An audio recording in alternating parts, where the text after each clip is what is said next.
So what you're telling me is I can spawn on my bro? Yep. Co-op style? Oh yeah. Oh my god, this is gonna be amazing to respawn like that. Dude, you gotta say it the right way though. What? It's called spawning on your bro. Just say it right. I don't think that's the right... Are you testing me? Hutch, quick, run!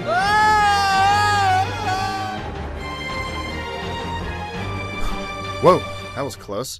Well, now that we're alone, maybe we should talk a little bit about something that a lot of people have been asking for. No, they haven't. The history of Reach. Take a look.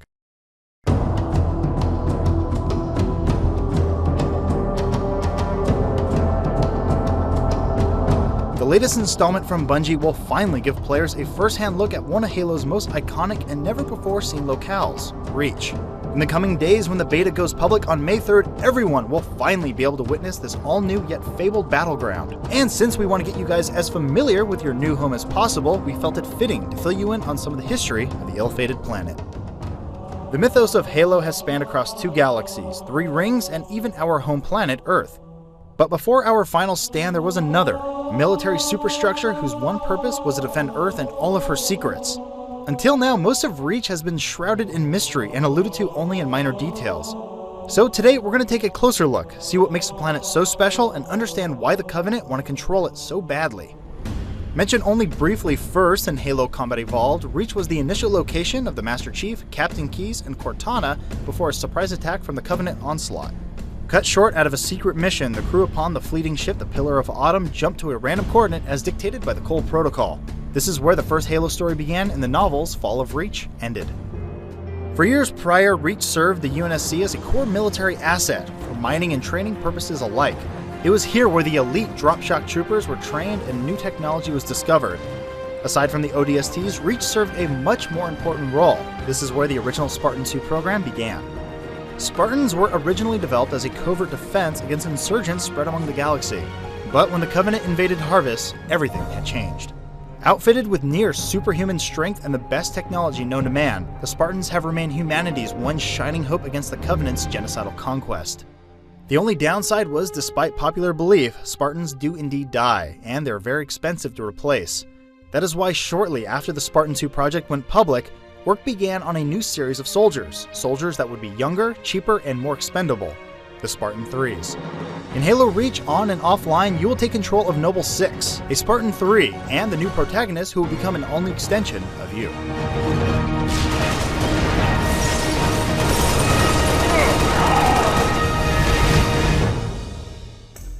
Even after a handful of novels, characters, and a sliver of info in the game, we still get next to nothing about Reach from a first-hand perspective.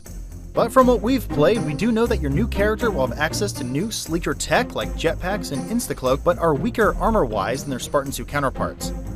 We're pretty sure that you're going to get a whole new side of Reach that we never knew existed when the game comes out later this year, and who knows, maybe even some more tidbits before that. But enough of that informational business, let's turn it back to Sark and Hutch for even more multiplayer goodness. Guys?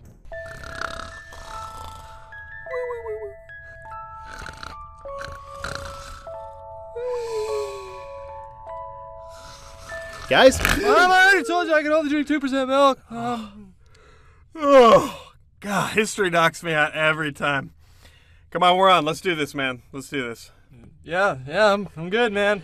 All right, you guys, competitive gameplay in Halo is huge, and one of the biggest new features in Reach is Arena Mode. The idea is simple, but the execution on this is a little tricky. Arena Mode is a Slayer-based competitive ladder where players compete in 1-month-long seasons for online infamy and maybe even a little collectible armor. All right, the way it works is you play through a season and you're given a rank, but this rank is so much more than what Halo 3 used to assign you for playing ranked matches.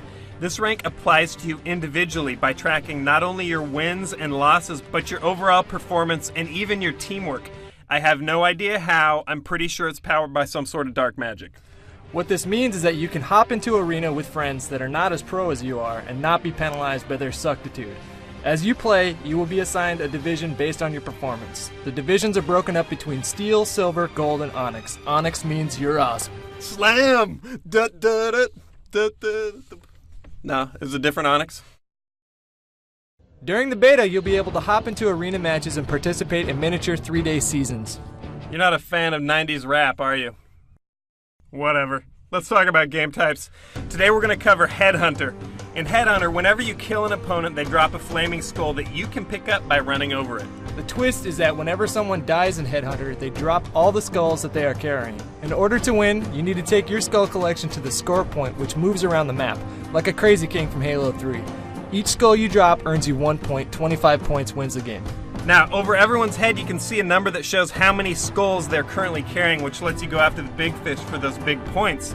If you see someone with a star over their head, that means they're carrying 10 skulls. And if you score 10 skulls at once, it is not only an instant win, it is a Awesome. Next up, let's look at a map. What map should we do today? Boneyard, totally boneyard. Nope, Powerhouse. Powerhouse looks like a sprawling hydroelectric complex, and the combination of the hillside and desert landscape will have you guys thinking back to high ground. There's plenty of open space, but there is also several buildings where the fighting gets pretty personal. Now, I generally love big maps, so I like this one as soon as we started exploring it. But you know what my favorite thing about Powerhouse is? The water. God, it looks so refreshing. I just want to take off all this heavy armor and go skinny dipping. Because that wouldn't be awkward or anything. On the layout we've been playing, there's a wide array of weapons scattered around the map, and I've had good times with Sprint since Powerhouse is pretty big. You've been running around with Stalker a bunch, though. Gotta love Stalker, but we'll talk more about that later on. Isn't it nice when Pixel's gone? No history, no Bungie statistics, no red recon.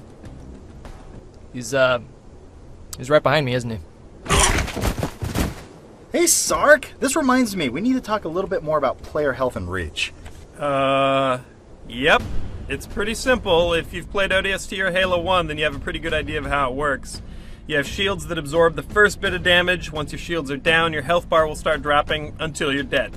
As usual, no shields means you're vulnerable to headshots. Yep, this also means that health pack spawns have become important, and there's been a few tweaks to how damage is dealt that should take some of the mystery out of all those double melee deaths in Halo 3. Oh, thank God. Now, health packs are old school Halo, but you know what's completely new? What people have been moaning about since they were dying on one end of Blood Gulch and respawning on the other end? Sprint. Yep, probably one of the most straightforward of the armor abilities, Sprint is also one of the most useful. Once activated, it gives you a brief burst of speed that not only will get you to wherever you need to go in a hurry, it also makes you a very hard target to follow. Once you've used up your Sprint, there is a brief recharge period, and then you're off to go again and run like Forrest. I love Sprint, period. Moving that fast in Halo on foot is mind-blowing. There is no better way to grab those power weapons early. Also, it seems so obvious, but jumping while sprinting, it makes you feel like Batman, which is always a good thing. That is nice. Hey, welcome back to the land of the living. Oh, God. What happened? Dude, you fell asleep so hard. Sorry about that, you guys. This has never happened to me before. Are we done? No, we gotta talk about one more thing. Weapons. Namely, the primary UNSC guns, man. Alright, DMR, Shoddy, Pistol, and the Sniper Rifle. The Shoddy's pretty much the same as it was in Halo 3. The Sniper Rifle's also essentially the same, but you can see the radical expanding between shots, which is gonna cut back a little on those spammy two-shot kills. The Halo pistol continues to evolve with Reach's Magnum. It's now somewhere between Halo 1s and ODSTs. It's got a scope, it's effective against shielded players, and it's got a very satisfying sound when fired. On the other hand, like ODST's pistol, it can be fired as quickly as you can pull the trigger, but accuracy drops the faster you fire. There's also a rhythm to effectively firing this thing that you'll figure out pretty quick. Finally, there's the DMR. No more BRs, but this is no reason to be sad because now we have the designated marksman rifle. This is a single-shot, medium to long-range rifle that is built for headshots. It has a low recoil, but there is no burst fire on this, so accuracy is extremely important. God, my head is killing me. Did I really just fall over a minute ago? There. Let's go make you some tea, you poor thing. Sark, you mind playing us out? Oh yeah. Narcolepsy isn't that uncommon. You're okay. It's easily treatable. You just need some extra. Oh boy. Well, that's it for this week, I guess. By the time we see you guys next, we're all going to be neck deep in the beta. Let's meet up at Powerhouse for a nice swim. Anybody? You guys don't like water? You just watch Jaws? When was the last time you took a bath? Seriously. You know how long you've been in that armor?